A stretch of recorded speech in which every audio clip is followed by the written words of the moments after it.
Hello, my name is Elyssa Rosenberg. I am 26 years old. I am originally from Boca Raton, Florida, which is in South Florida. I recently moved to Philadelphia to attend Philadelphia College of Osteopathic Medicine. I am in school to become a physician assistant, and school is very hectic and it's very overwhelming. Lots of things going on, very little downtime.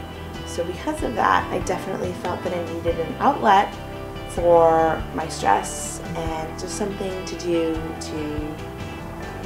to relax at the end of the day, somewhere to just clear my head and my thoughts.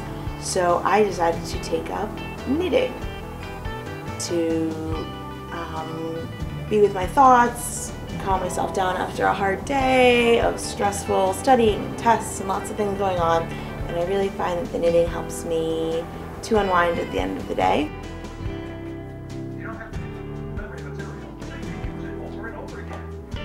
I do it sometimes I'm watching TV or watching a movie, sometimes I listen to music, or sometimes I just do it in bed before I go to sleep. And I really find that it definitely helps me calm down at the end of the day and keep me sane in the crazy life of school that I have going on.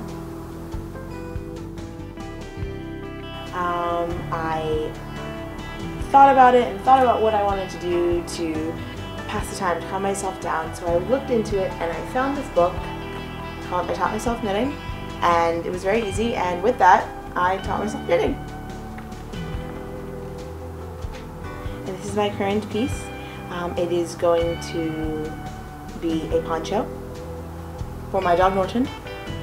You might recognize Norton from some films such as Norton's Apartment, an epic biopic of Norton and his apartment. Norton was cold last winter, and I noticed that, and so I thought that not only can I use my knitting as a relaxation device, but I can also use it to keep him warm. So eventually, hopefully by next winter, this will become a beautiful poncho for Norton to keep warm. How long have you been knitting now? You know, you bring up a good point. It really, after school, all I really want to do to calm down is knit. I really, really enjoy it. I've been knitting for 2.5 weeks. It's been the best, most relaxing 2.5 weeks of my life.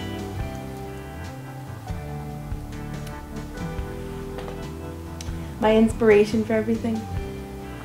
One day, this is my great-grandma Harper's Afghan. One day, I would like to be able to be skilled enough to knit an Afghan for Norton to put on his little bed. And it's been in my family for generations. And one day, I hope to be able to be the knitting maven that she was. Wonderful. Thank you. I'm seeing you have band-aids on either of your forefingers. Yes. Knitting wounds. Knitting, because for all the people that don't know about knitting, you know, you have to push down on the tips of the metal knitting needles. And after a while of doing this for hours and hours at a time, it starts to push into your fingers and makes them a bit tender and a bit blistery. So just like people that sew wear thimbles on their fingers, after a while, I put band-aids on my fingers so as to avoid tender, blistery fingers. Well, it is a very good outlet for anybody who lives a very high stress, very, not much time, not much downtime in their life. I would say to just, it's a slow process, knitting is. In my 2.5 weeks of knitted bliss, I've only gotten this far, and it will be till next winter before this becomes a poncho for Norton. But so it is a slow process, and not to get discouraged if things start taking, if you don't see your results come about so quickly, but just to enjoy the moment and enjoy what's going on in your head and just use it to focus and relax.